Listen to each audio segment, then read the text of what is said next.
So if you're anything like me, you have a lot of content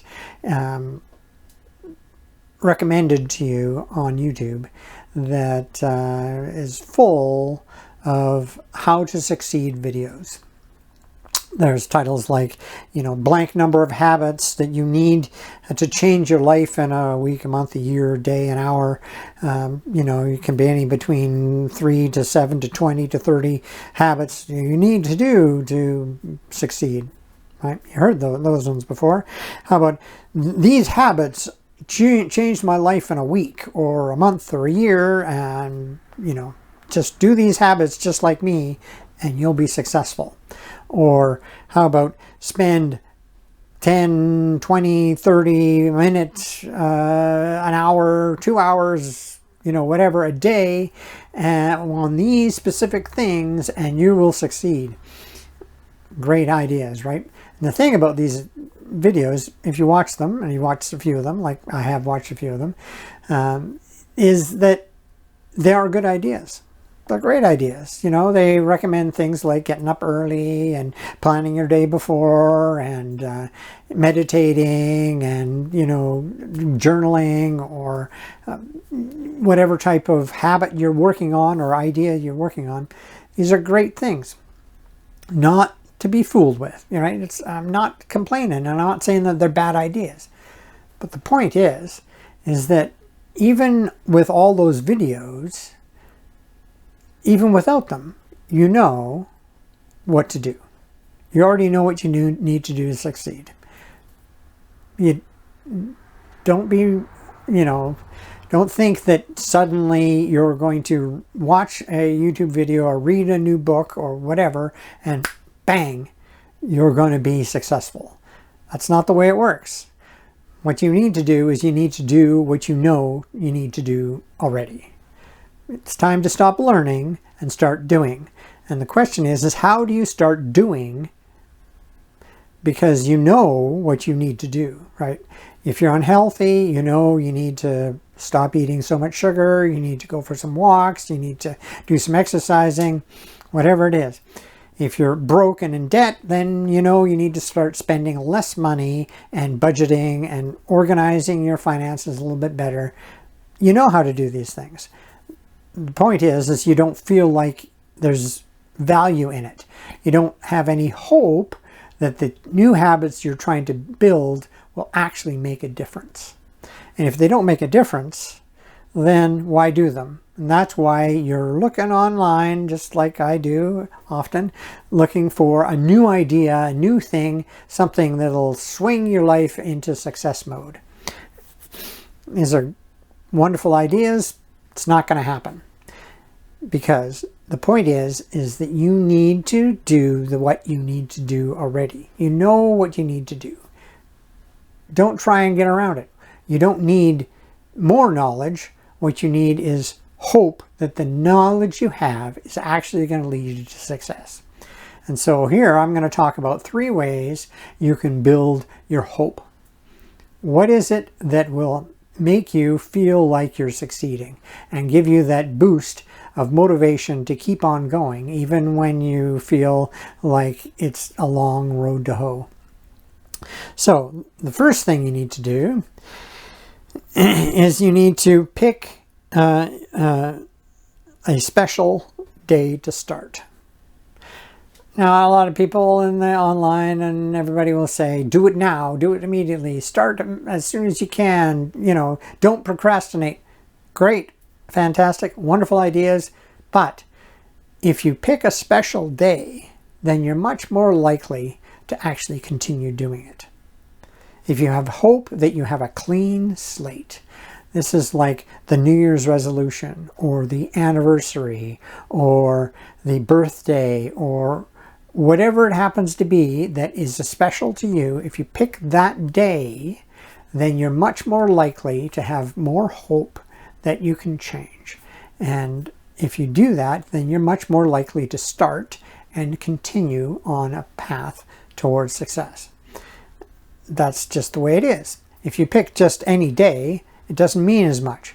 But if you pick a special day, then you actually will be more motivated to keep on working because you've picked that special day.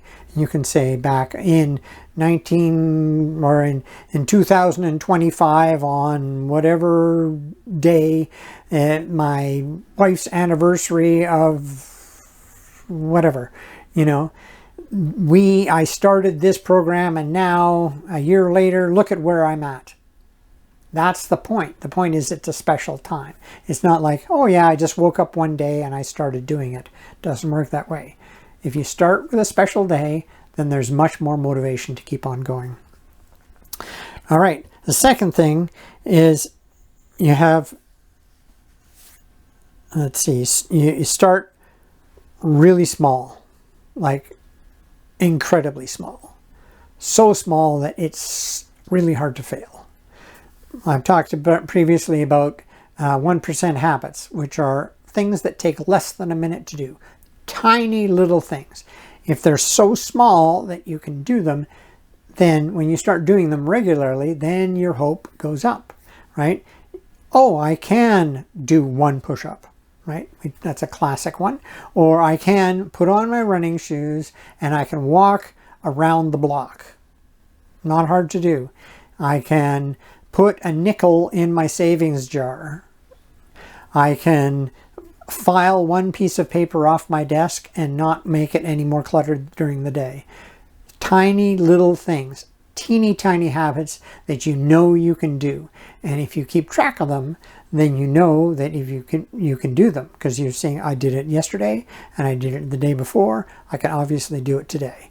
If you just keep on extending that out, then you'll build a habit, and then once you have a habit, then you can add to the routine or add to the habits, and angle yourself up and start moving yourself towards where you want to go. And the third thing is you keep track of your improvements. If you keep track of your improvements, this means that you are comparing yourself from what you were to what you are today compared to what you were yesterday. We talked about that previously as well. The only person you can compare yourself accurately to is yourself. So if you have a way of keeping track of your improvements, then you have the ability to see the success or failure of your day. And seeing your failure is just as important as seeing your success. Because if it's such a small action you're doing, you know that you can succeed at it. When you fail to do it, then you can analyze that failure and realize, this is why I failed. You know, whether it because you were too tired when you got home from work and you decided, I don't want to go for my walk, or you didn't have the nickel in your pocket to put in the savings jar, which is hard to understand, but you may, and so these things, and once you've succeeded a few times, and once you fail, then you realize, this is why I succeeded, this is how I failed. And you can make the adjustments of make the adjustments to continue to succeed rather than fail. And once you've started to succeed, then it's easier and easier to maintain momentum. It's the Jerry Seinfeld effect, if you heard about that. He talked about writing a joke a day. He said it didn't have to be a good joke, it didn't have to be a funny joke, but it had to be a joke. And every day he'd write a joke, he'd put an X on his calendar, and the whole idea was to never break the chain.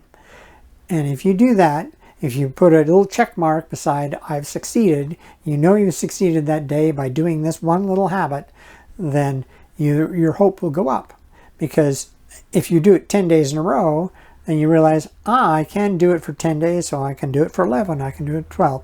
And once it becomes a habit, then you can move on to the next action that you want to do.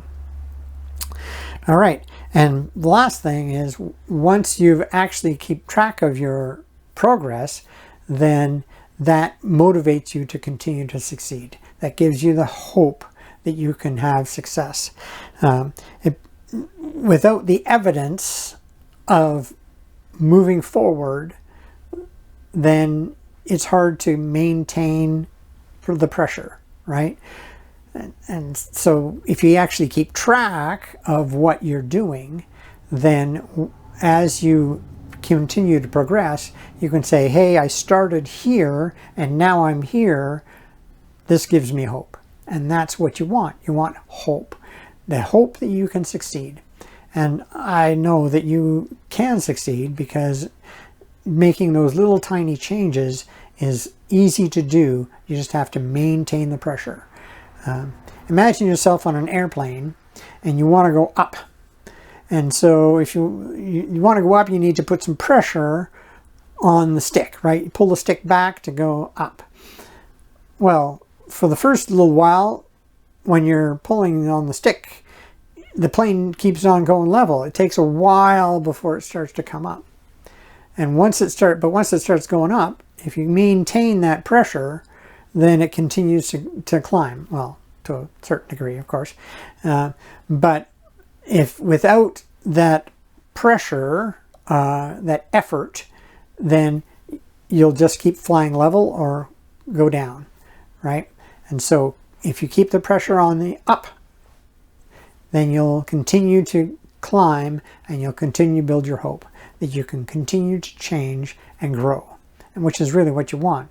You know, success, what is success? Success is continually being the person you want to be. And we're never happy with where we're at. We always want to be a little bit further ahead. But if you continue to make that progress, then you can feel like you're successful.